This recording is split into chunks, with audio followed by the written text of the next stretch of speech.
नेताजी का चश्मा। प्रश्न अभ्यास। प्रश्न नंबर 1।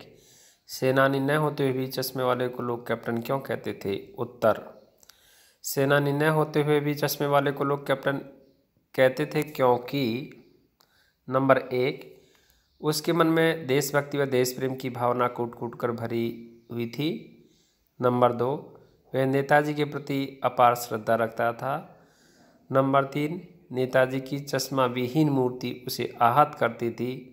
नंबर 4, वह अपने हृदय में देश के लिए त्याग व समर्पण की भावना किसी फौजी कैप्टन के समान ही रखता था। यद्यपि उसका व्यक्तित्व किसी सेनानी जैसा तो नहीं था, पर उपयुक्त गुणों के कारण लोग उसे कैप्टन कहते थे।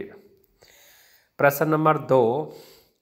हालदार साहब ने ड्राइवर को पहले चौराहे पर गाड़ी रोकने के लिए मना किया था, लेकिन बाद में तुरंत रोकने को कहा। नंबर 1, हालदार साहब पहले मायूस क्यों हो गए थे? हालदार साहब पहले यह सोचकर मायूस हो रहे थे कि कस्बे के चौराहे पर बिना चश्मे वाली सुभाष की मूर्ति होगी। मूर्ति पर चश्मा लगाने वाला कैप्टन मर चुका है। अब सुभाष की मूर्ति पर चश्मा लगाने वाला कोई न होगा। अब मूर्ति की आंखों पर चश्मा न होगा। इसी का नंबर 2, मूर्ति पर सरकंडे की चश्मा क्या उम्मीद जगाता है? उत्तर। मूर्ति पर चश्मा है भले ही सरकंडे का, उसे यह पता चलता है कि लोगों में देशभक्ति के प्रति श्रद्धा खत्म नहीं हुई। हालदार की सोच में सरकंडे का चश्मा किसी बच्चे की सोच का परिणाम है। यह उम्मीद जगाता है कि नई पीढ़ी के बच्चों में भी देशभक्ति व देशभक्तों के प्रति आदर व श्रद्धा की भावना विद्यमान है। इसी का नंबर 3 है, हालदार साहब किस बात पर भावुक हो उठे थे? उत्तर।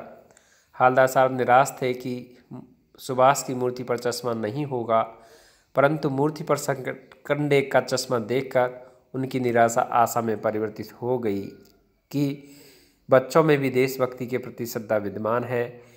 वे बच्चों में देशभक्ति की भावना देखते हैं, इस बात से वे भावुक हो उठे थे।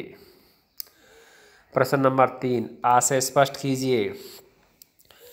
बार बार सोचते क्या होगा उस कौम को जो अपने देश की खातिर घर गृहस्थी, जवानी, जिंदगी सब कुछ होम देने वालों पर हंसती है और अपने लिए बिकने के मौके ढूंढती है।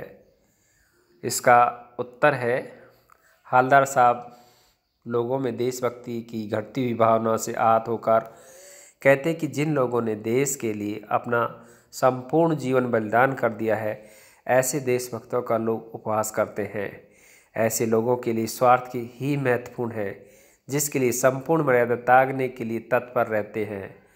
आज उन लोगों की कमी नहीं जो उन देशभक्तों को भी भूल चुके हैं, जो अपना घर परिवार, रिश्तेदार, अपना यौवन, यहाँ तक कि अपना जीवन भी कुर्बान कर चुके हैं।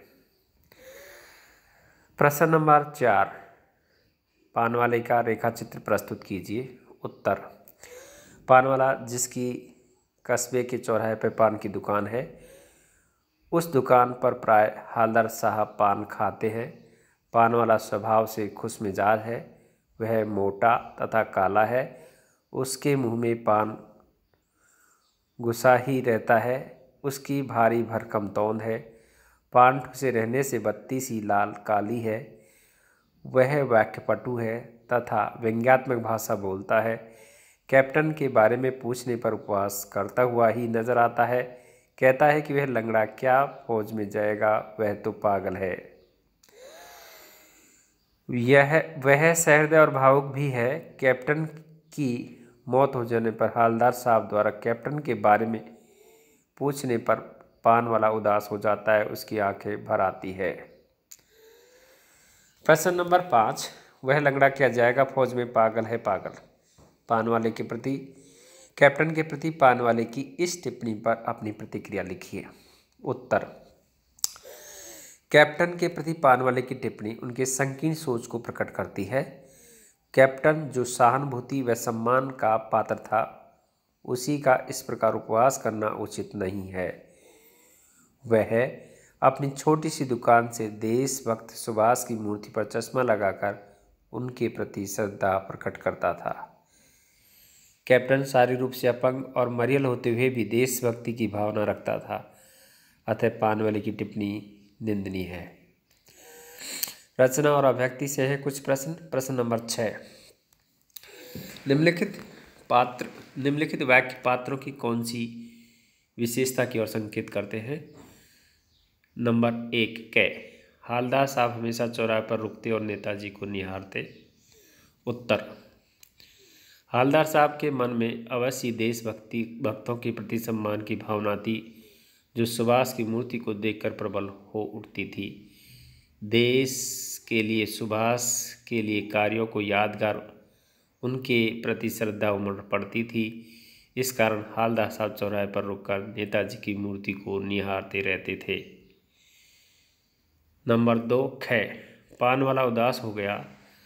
उसने पीछे मुड़कर मुँह का पान नीचे थूका और सिर झुकाकर अपनी धोती के सिरे से आंखें पोंछता हुआ बोला, साहब कैप्टन मर गया।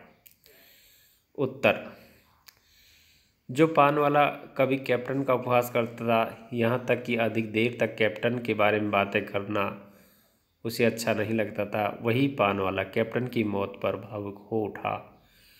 उसकी आंखें नम हो गई, गला भर आया, आंखें पोंछते हुए उदास मन से बताया कि कैप्टन मर गया। इस भावना से स्पष्ट है कि पान वाला जितना खुश मिजाज था, उतना ही सहृदय भी। ग कैप्टन बार बार मूर्ति पर चश्मा लगा देता था। कैप्टन के हृदय में देश प्रेम, देशभक्ति की प्रगाढ़ भावना भरी रहती थी। उसमें देशभक्तों के प्रति आस्था थी, उनके प्रति सम्मान था। कैप्टन मूर्तिकार की भूल को चश्मा लगाकर सुधार कर रहा था।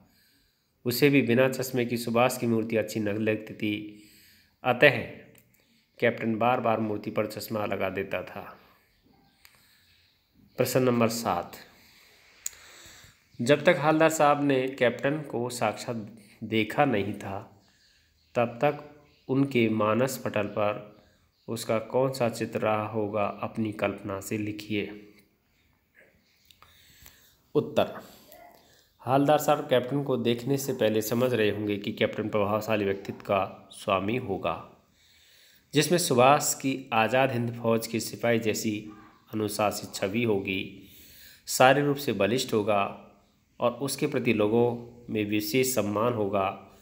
समाज में अवश्य उनकी अलग पहचान होगी, जो सबके द्वारा सराहनीय होगी। इस तरह हालदार साहब के मानस पटल पर ऐसे ही सैनिक व्यक्तित्व की छवि विराजमान रही होगी।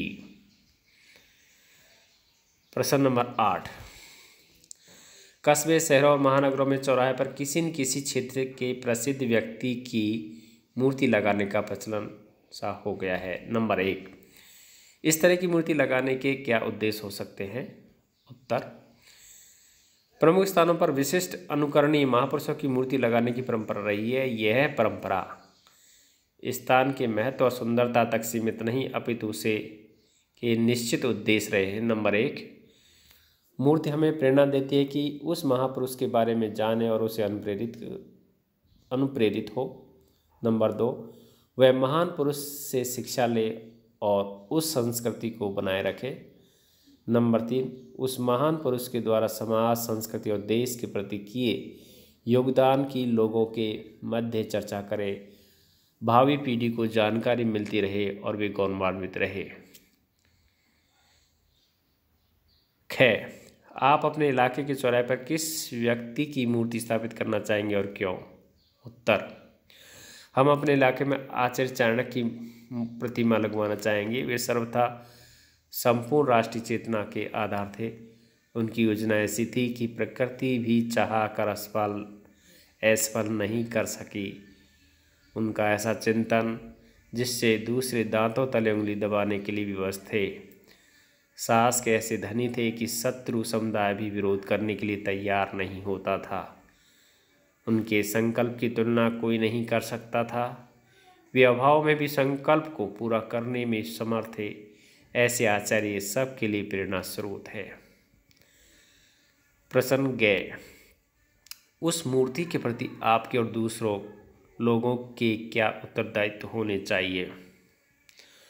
उत्तर, उस मूर्ति के प्रति हमारे दायित्व यह होगा कि जिसे महापुरुष की मूर्ति है उस महापुरुष के बारे में यथा समय लोगों को परिचित कराए। मूर्ति की स्थापना स्थल पर समय समय पर विविध प्रकार के आयोजन करते रहे। लोग उस महापुरुष को राष्ट्रीय गौरव के रूप में जाने और उनका सम्मान करें। किसी भी स्थिति में उसका अपमान न होने दे और मूर्ति के सौंदर्य को भी बनाए रखे। ये नेताजी की चश्मा प्रश्न अभ्यास आज हमारा ख़त्म हुआ। धन्यवाद।